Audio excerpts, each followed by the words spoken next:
Hello and welcome dear students to online classes powered by Superior Group of Colleges Mianwali. Well student, आज का जो lecture है वो बहुत ही इम्पॉर्टेंट लेक्चर होने वाला है, क्योंकि आज हम वो चीज़ पढ़ने वाले हैं जिस पर हमारी नेक्स्ट ये पूरी एक्सरसाइज डिपेंड करेगी और जिसकी बदौलत आप आने वाले डिटर्मिनेंट्स के सवालात को समझ सकेंगे। बेसिकली आज हम डिस्कस करने वाले हैं प्रॉपर्टीज़ ऑफ डिटर्मिनेंट्स। ये बहुत ही अहम प्रॉपर्टीज़ हैं और आज आपने इनकी बहुत अच्छे से सबसे पहले तो इनको समझना है और फिर इनकी प्रैक्टिस बहुत अच्छे से करनी है। तो बिना वक्त को ज़ाया किए हम बढ़ते हैं आज के लेक्चर की तरफ। सबसे पहली प्रॉपर्टी गौर से देखिएगा। For a square matrix A determinant is equal to A transpose determinant. अगर आपके पास कोई स्क्वायर मैट्रिक्स ए है तो आप उसका डायरेक्ट डिटर्मिनेंट ले लें या उसका ट्रांसपोज लेकर डिटर्मिनेंट लें, दोनों सूरतों में जवाब सेम आएगा। तो एग्जांपल के तौर पे मैंने आपको एक मैट्रिक्स दी है ए, जो कि है 2 3 5 1 2 2 3 7 1। अब आपने क्या करना है, मैंने आपको पिछले लेक्चर के अंदर सिखाया था कि कैसे जो है तो आप लोगों ने एक मैट्रिक्स का डिटर्मिनेंट लेना है, कैसे उसकी एक्सपेंशन करनी है। आपका टास्क ये है कि आपने इस डिटर्मिनेंट को सबसे पहले डायरेक्ट एक्सपैंड करके उसका आंसर निकालना है, जो कि ए का मॉड या ए का डिटर्मिनेंट कहलाएगा। ये कर लेने के बाद आपने इसका ट्रांसपोज लेना है। ट्रांसपोज कैसे लिया जाता है आपको पता है, रोज को कॉलम में चेंज कर देने से और कॉलम को रोज में। मतलब इसका ट्रांसपोज अगर मैं लूं ए ट्रांसपोज, तो वो आएगा पहली रो का पहला कॉलम बनेगा 2 3 5, दूसरी रो का दूसरा 1 2 2 और तीसरी रो का तीसरा कॉलम यानी कि 3 7 1। ये आ गया इसका ट्रांसपोज। अब आपने क्या करना है, ये जो मैंने ट्रांसपोज लिया है इसका डिटर्मिनेंट लेना है। आप देखेंगे कि जो आपने पहले डिटर्मिनेंट निकाला होगा और जो आप ट्रांसपोज लेकर डिटर्मिनेंट निकालेंगे वो दोनों इक्वल होंगे। तो पहली प्रॉपर्टी यही है कि एक स्क्वायर मैट्रिक्स का डायरेक्ट डिटर्मिनेंट ले लो या ट्रांसपोज लेकर उसका डिटर्मिनेंट लो, दोनों सूरतों में जो जवाब आता होता है वो सेम आता होता है। Got it. बढ़ते हैं नेक्स्ट प्रॉपर्टी की तरफ।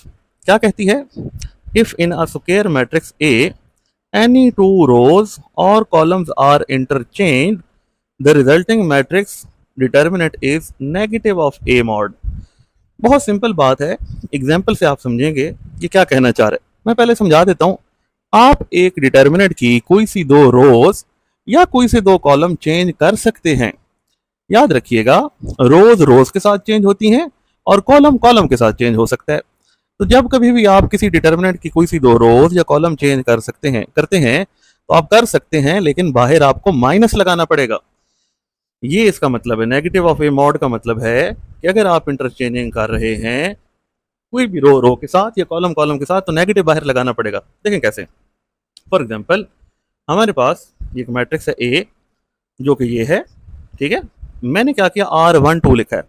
R12 का मतलब है रो 1 को रो 2 बना दिया और रो 2 को रो 1 बना दिया। देखिए रो 1 क्या थी 2 3 1 और रो 2 क्या थी 1 5 7। तो देखो नेक्स्ट स्टेप में 1 5 7 ऊपर गया हुआ है और 2 3 1 सेकंड नंबर पे आई हुई है। तो ये देखिए मैंने क्या कर दिया, R12 कर दिया, 1 को 2 के साथ चेंज कर दिया, लेकिन ऐसा करने के साथ साथ मैंने क्या किया, बाहर माइनस लगाया। तो अगर आपके पास एक डिटर्मिनेंट है ए और आप उसकी कोई सी दो रोज चेंज करते हैं तो बाहर आपको नेगेटिव लगाना पड़ेगा। अच्छा, ये भी अब आपके जहन में सवाल आ रहा होगा कि सर क्या हम एक दफ़ा ही रोज दो चेंज कर सकते हैं? नहीं, एक स्टेप में आपने एक दफ़ा रोज चेंज की, अगले स्टेप में फिर अगर आपने दो रोज चेंज की, फिर एक और माइनस बाहर लगेगा और वो इस माइनस को क्या कर देगा, प्लस कर देगा। Got it. क्योंकि माइनस इंटू माइनस क्या होता है, प्लस होता है। आई होप सो कि आपको समझ आ गई होगी। जितनी बार दो रोज चेंज करेंगे उतनी बार बाहर माइनस लगाया जाएगा, और इसकी कोई कैद नहीं है कि कितनी बार आप रोज चेंज करेंगे। डिपेंड करता है क्वेश्चन आपसे क्या डिमांड कर रहा है। एक और एग्जांपल देखिए, यही काम आप कॉलम्स में भी कर सकते हैं। देखिए ये हमारे पास था एक डिटर्मिनेंट, ठीक है, और इसमें मैंने C23 किया है। C23 का मतलब है कॉलम 2 और कॉलम 3 को आपस में चेंज किया है। 2 की जगह 3 आ गया और 3 की जगह 2 आप यहाँ देख सकते हैं, लेकिन बाहर मैंने क्या लगाया है, माइनस लगाया है। तो ना सिर्फ ये चेंजिंग का जो काम है वो आप रोज में कर सकते हैं, बल्कि आप कॉलम में भी कर सकते हैं, लेकिन आपको बाहर माइनस लगाना पड़ेगा। लेकिन ये बात याद रहे, कॉलम कॉलम के साथ चेंज होता है और रो रो के साथ चेंज होती है। ऐसा नहीं हो सकता कॉलम रो के साथ हो जाए। कॉलम कॉलम के साथ इंटरचेंज किया जा सकता है और रो रो के साथ इंटरचेंज की जा सकती है। और जितनी बार भी आप ये करेंगे उतनी बार माइनस लगाना पड़ेगा। एक और बात भी समझाता चलूं कि जब रो चेंज हो रही होगी तो कॉलम नहीं होंगे और कॉलम चेंज हो रहे होंगे तो रो नहीं हो सकेंगी। हाँ, यूं हो सकता है कि एक स्टेप में आपने रोज चेंज की और अगले स्टेप में आप कॉलम चेंज कर दें, ऐसा हो सकता है। लेकिन एक वक्त में या रोज इंटरचेंज हो सकती हैं या कॉलम इंटरचेंज हो सकते हैं। आई होप सो कि इस इंटरचेंजिंग के हवाले से जितने भी सवालात आपके जहन में आ रहे थे वो सारे मैंने कवर कर दिए। अच्छा, अगर आपका कोई क्वेश्चन हुआ करे तो यहाँ पर कमेंट बॉक्स में लाजमी वो क्वेश्चन किया करें, उसका मैं रिप्लाई यहीं पर ही आपको कर दिया करूंगा। If a square matrix, next property पढ़ते हैं, property number 3। If a square matrix A has two identical rows और identical columns then A mod यानी कि उसका डिटर्मिनेंट इज इक्वल टू 0। ये प्रॉपर्टी क्या कहती है? अगर एक डिटर्मिनेंट में दो रोज एक जैसी आ जाएं या दो कॉलम एक जैसे आ जाएं तो उनका डिटर्मिनेंट एक्सपैंड किए बिना ही आप 0 लिख दें तो वो दुरुस्त माना जाएगा। या वो समझाना ये चाह रहा है कि दो आइडेंटिकल रोज या दो आइडेंटिकल कॉलम्स होने की वजह से डिटर्मिनेंट जो होता है वो 0 होता है। फॉर एग्जाम्पल, ये एग्जाम्पल देखिए, एग्जाम्पल्स बड़ी इंपॉर्टेंट होती हैं, वहीं से हमें समझ आता है। एग्जाम्पल में आपके पास एक डिटर्मिनेंट है, वो है 2 3 2 1 5 2 2 3 2। अब देखें ना, रो 1 भी है 2 3 2 और रो 3 भी है 2 3 2। तो ये दो आइडेंटिकल रोज आ गई। एक मिनट में यहाँ पर कुछ ऐसा रख दूं कि ये उड़े ना। चलें जी, रो 1 भी है 2 3 2 और रो 3 भी है 2 3 2, लिहाजा मैंने इसको किसके इक्वलेंट लिखा है? 0 के इक्वलेंट लिखा है, क्योंकि ये दोनों रोज आइडेंटिकल हैं। और यहाँ पे क्या लिखा है? Since R1 is equal to R3। ये रो 1 और रो 3 बराबर थी, लिहाजा इसका आंसर क्या आ गया? 0। एक और एग्जांपल में जरा कॉलम्स को समझिएगा, कॉलम में भी अगर ये चीज हो रही है तो वो भी 0 होता है। फॉर एग्जांपल, हमारे पास था 1 2 3 5 2 8 5 2 8। देखें, कॉलम 2 और कॉलम 3 आइडेंटिकल हैं, लिहाजा डायरेक्ट इसका डिटर्मिनेंट आप किसके इक्वलेंट लिख सकते हैं? 0 के इक्वलेंट लिख सकते हैं। और यहाँ पे रीजन में क्या लिखेंगे? Since column 2 and column 3 were equal या वर आइडेंटिकल। Got it? तो एक डिटर्मिनेंट डायरेक्टली आप 0 लिख सकते हैं, लिख देंगे अगर उसकी कोई सी दो रोज आपस में इक्वल है या कोई से दो कॉलम आपस में इक्वल है। रोज रोज के बराबर होने चाहिए, कॉलम कॉलम के। रो और कॉलम का इक्वालिटी इसमें मीट नहीं करती। ठीक है जी, नेक्स्ट कहानी की तरफ आते हैं। ये कहानियां ही हैं जिनको आपने याद करना है। ठीक है जी, नेक्स्ट कहानी क्या है? If all the entries of a square matrix A R all the entries of a square. अच्छा, ये थोड़ा सा इसको मैं लिखना यहाँ पे, मतलब ऐसा समझें कि थोड़ा सा एरर है, या आपने इसकी इस्लाह कर लेनी है। If all entries of any row और column of a square matrix, अगर कोई एक पूरी की पूरी रो एक स्क्वायर मैट्रिक्स की या पूरे का पूरा कॉलम 0 है, if all entries of any row और column of square matrix are 0 then A mod is 0, तो उसको भी आप डायरेक्टली इक्वल टू 0 लिख सकते हैं। फॉर एग्जांपल, ये हमारे पास एक डिटर्मिनेंट था स्क्वायर मैट्रिक्स का, इसकी रो 2 सारी की सारी 0 है, तो मैंने इसको किसके इक्वलेंट लिख दिया? 0 के इक्वलेंट लिख दिया। क्यों जी? R2 चूंकि पूरी की पूरी 0 थी। सिमिलरली यहाँ पर नेक्स्ट एग्जांपल में देखें, कॉलम 3 इस डिटर्मिनेंट का सारा 0 था, तो मैंने इसको किसके इक्वलेंट लिख दिया? 0 के इक्वलेंट लिख दिया, क्योंकि इसका कॉलम 3 इक्वल टू 0 था। तो ये प्रॉपर्टी ये कहती है कि अगर एक डिटर्मिनेंट में कोई एक पूरी की पूरी रो या कोई सा एक पूरे का पूरा कॉलम 0 होगा तो उसको आप डायरेक्ट उस डिटर्मिनेंट को किसके इक्वलेंट लिख सकते हैं? 0 के इक्वलेंट। तो 0 के यहाँ पे दो केसेस हैं। पहला था कोई सी दो रोज या कोई से दो कॉलम आइडेंटिकल होंगे तो डिटर्मिनेंट 0 होगा, और दूसरा केस है कोई सी एक पूरी रो या कोई सा एक पूरा कॉलम अगर इक्वल टू 0 है तो भी डिटर्मिनेंट किसके इक्वलेंट होगा? 0 के इक्वलेंट होगा। नेक्स्ट प्रॉपर्टी, मैंने इसकी कोई स्टेटमेंट नहीं लिखी बल्कि डायरेक्ट मैंने इसे स्टार्ट किया, अब आपने इसको समझना है। प्रॉपर्टी क्या कहती है? प्रॉपर्टी कहती है कि अगर मान लो कि ये आपके पास एक डिटर्मिनेंट है ए, आप चाहते हैं कि इसकी रो को किसी नॉन जीरो नंबर से मल्टीप्लाई किया जाए। किसी रो को आप किसी नॉन जीरो नंबर से मल्टीप्लाई करना चाहते हैं तो आप कर सकते हैं। जैसे कि मेरा दिल चाहा कि मैं रो 2 को 6 से मल्टीप्लाई करूं। याद रखिएगा, नॉन जीरो नंबर मल्टीप्लाई हो सकता है, 0 की यहां पे आप मल्टीप्लाई नहीं कर सकते। तो कोई सी रो, जैसे यहां पे मैंने रो 2 ली, आप किसी नॉन जीरो नंबर से मल्टीप्लाई कर सकते हैं। जैसे रो 2 थी 1 2 2, मैंने उसको 6 से मल्टीप्लाई किया, 6 1 6 6 1 6 और 6 2 12, ऐसा किया जा सकता है, लेकिन बाहर क्या करना पड़ेगा, वही नंबर डिवाइड करना पड़ेगा। जो नंबर आप किसी रो के साथ मल्टीप्लाई कर रहे हैं उसी को बाहर डिवाइड करना पड़ेगा। और इसका वैसे वर्षा भी एज इट इज होगा। वैसे वर्षा मतलब इसका उलट, कि अगर आप कोई अंदर नॉन जीरो नंबर डिवाइड कर रहे हैं तो बाहर क्या करना पड़ेगा, मल्टीप्लाई करना पड़ेगा। अब इसकी कोई तहरीर नहीं थी, बस इसको आपने डायरेक्ट समझना है कि एक डिटर्मिनेंट की कोई सी एक रो, और अगले स्टेप में आपको दिखाऊंगा कोई सा एक कॉलम किसी भी नॉन जीरो नंबर से मल्टीप्लाई हो सकता है, लेकिन बाहर उस नंबर को क्या करना पड़ेगा, डिवाइड करना पड़ेगा। अब जरा नेक्स्ट एग्जांपल देखते हैं, उससे आपको मजीद बात समझ आएगी।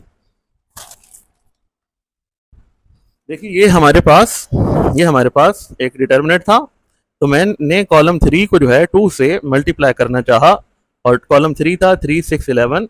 जब ये 2 से मल्टीप्लाई हुआ तो 3 2 6 आया, 6 2 12 आया, और 11 2 22 आया। तो मैंने पूरे कॉलम को 2 से मल्टीप्लाई करके ये रिजल्ट निकाले, लेकिन बाहर मैंने 2 डिवाइड भी किया। तो ये बात ध्यान में रखिएगा, कोई सा एक कॉलम या कोई सी एक रो किसी भी नॉन जीरो नंबर, बार बार नॉन जीरो, जीरो से नहीं, नॉन जीरो नंबर से मल्टीप्लाई कर सकते, लेकिन बाहर डिवाइड करना पड़ेगा वही नंबर। और इसी तरीके से हम किसी भी एक रो में से या किसी भी एक कॉलम में से अगर कोई नॉन जीरो नंबर कॉमन आ रहा है तो वो भी ले सकते हैं, उसे बाहर ले जा सकते हैं। फॉर एग्जाम्पल, ये मैं पहले पढ़ देता हूं, we can take a non zero scalar common from any row और कॉलम।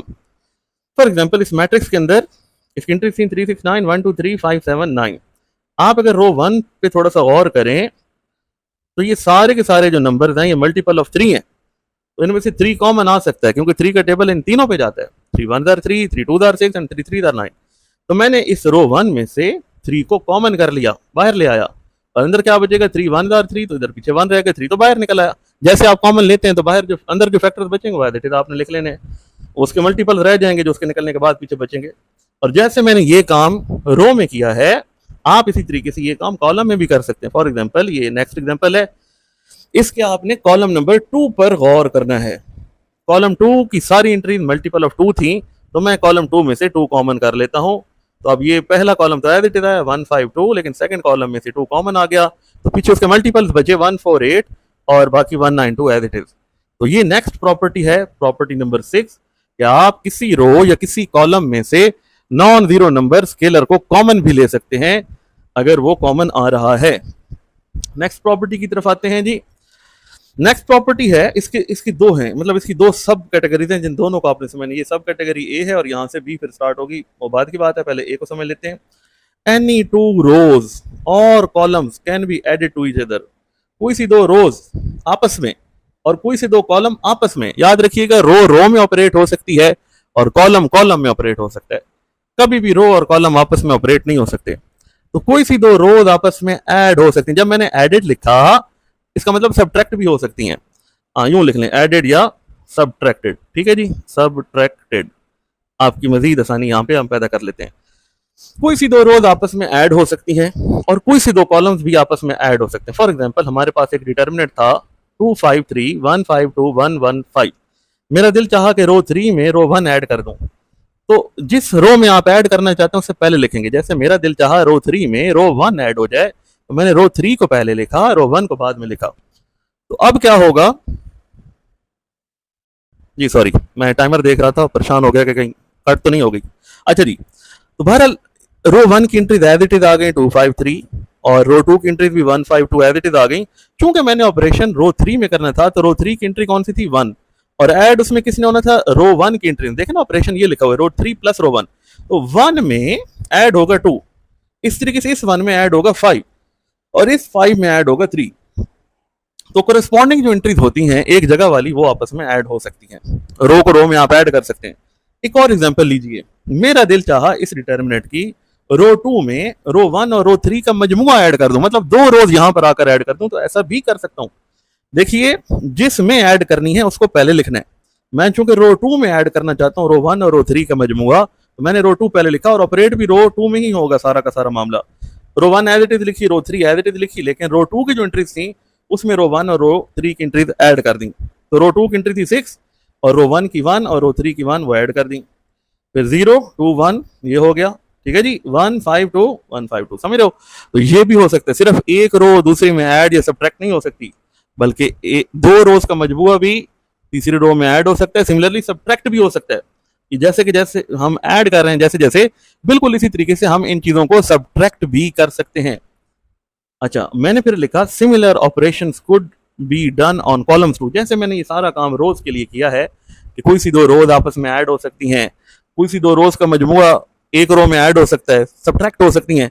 सिमिलरली कोई से दो कॉलम्स आपस में ऐड हो सकते हैं और कोई से दो कॉलम का मजमुआ तीसरे कॉलम में ऐड या सब्ट्रैक्ट हो सकता है।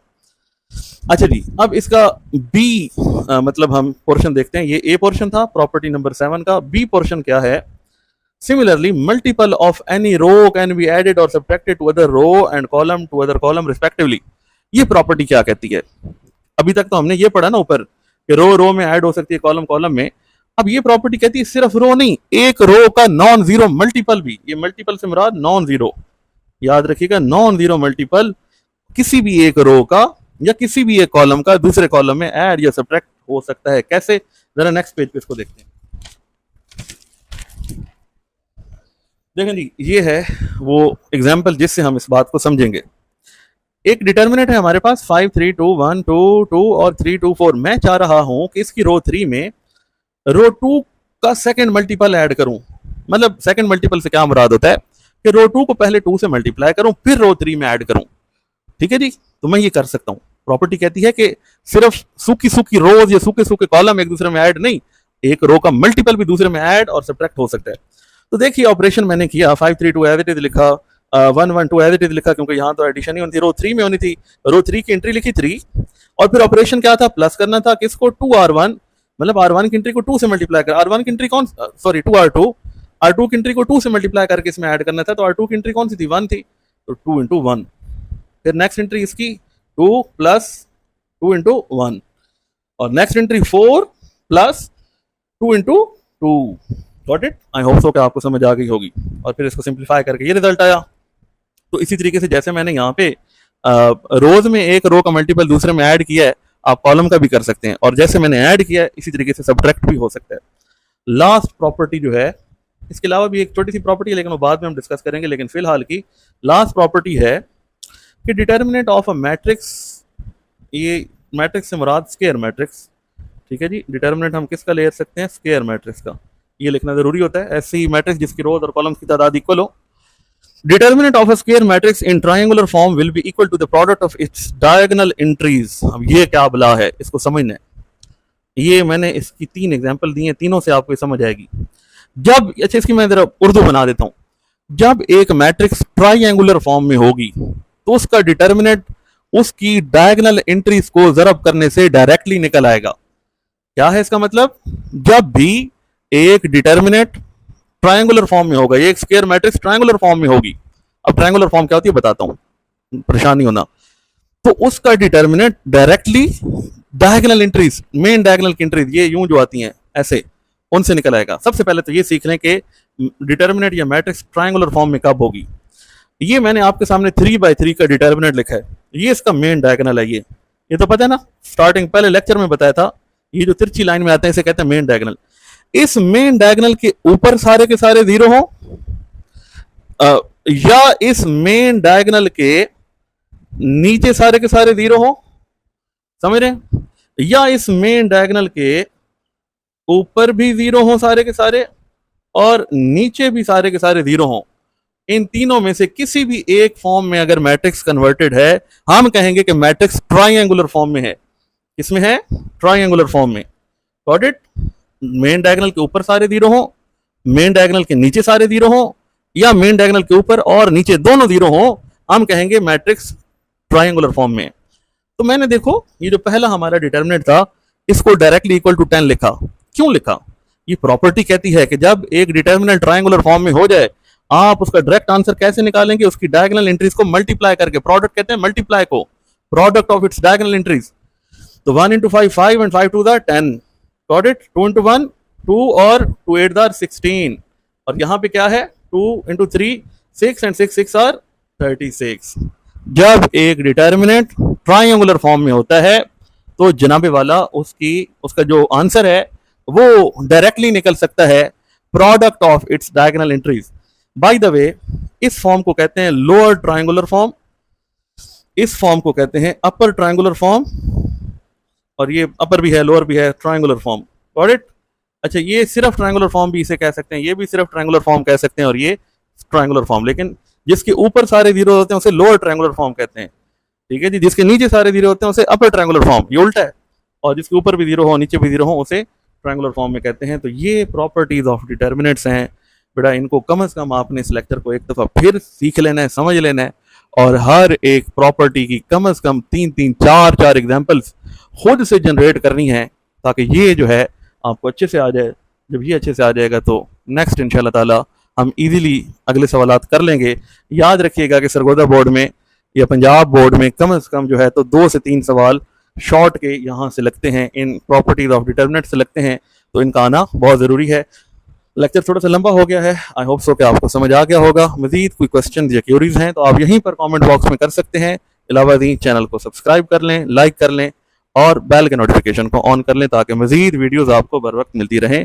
आज के लिए इतना ही, मिलते हैं नेक्स्ट लेक्चर में। अस्सलाम वालेकुम व रहमतुल्लाहि व बरकातुहू।